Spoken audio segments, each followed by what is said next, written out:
Action on climate change has only recently begun to approach the level needed for any meaningful change. With governments, charities, private companies and individuals all taking different approaches, it can be hard to know what is really going on.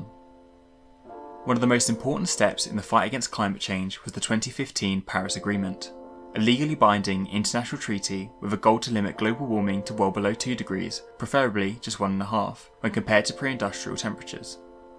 This agreement came out of the 2015 United Nations Climate Change Conference, also known as COP21, due to it being the 21st Conference of Parties.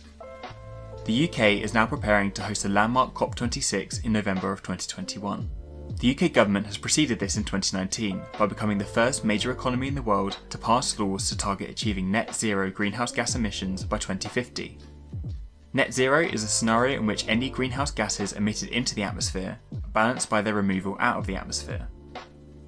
To achieve the 2050 net zero target, the UK government has proposed a green industrial revolution, focusing on 10 priority areas: advancing offshore wind, driving the growth of low carbon hydrogen, delivering new and advanced nuclear power, accelerating the shift to zero emission vehicles, green public transport, cycling and walking, jet zero and green ships, greener buildings, investing in carbon capture, usage and storage, protecting our natural environment, and green finance and innovation.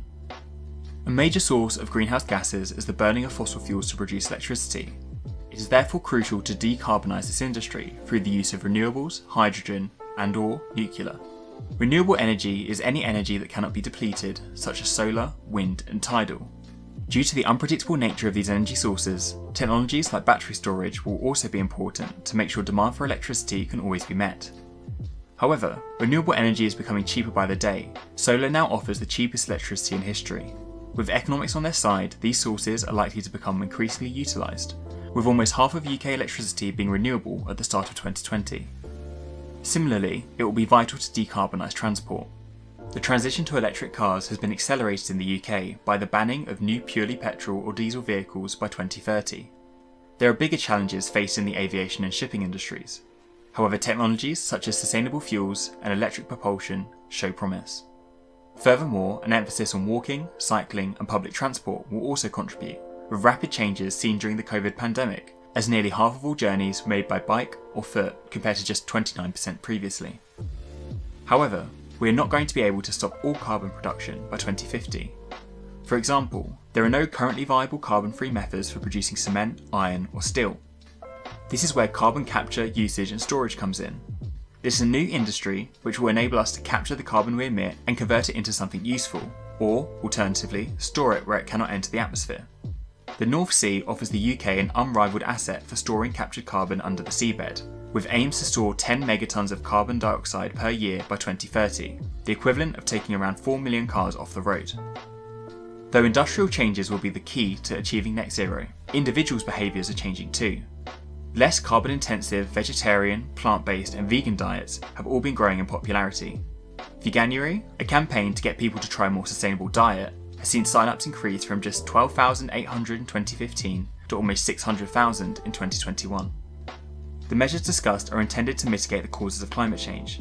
However, it is now apparent that it is too late to stop some of these changes. There is therefore a need for adaptation measures, including seafront protection against sea level rise, reinforcing food and water supplies, and preparing for increased heat-related illnesses. Again, it is important to consider the aspect of injustice in fighting climate change. Typically, poorer countries who see the worst effects of climate change will need to carry out the most expensive adaptation. Similarly, decarbonising is costly and deprives poorer nations of the opportunity that developed nations have had to prosper on cheap, fossil fuel-heavy industrialisation. One solution proposed is for rich nations to provide climate aid, such as the UK's International Climate Finance. To recap, the 2015 Paris Agreement is the most important piece of legislation with regards to climate change, setting the global target of no more than 2 degrees of warming. In order to achieve this, the UK and other nations have devised plans to expand renewable energy generation, electrify transport, and make up the difference with carbon capture technologies. Furthermore, the UK will host COP26 in November, which could lead to an agreement of similar importance. Although primarily requiring industrial change, individuals can make a difference too, with behaviour change such as cleaner transport methods and diets. Despite questions from experts as to whether these changes will be enough, there is undoubtedly growing impetus in the fight against climate change.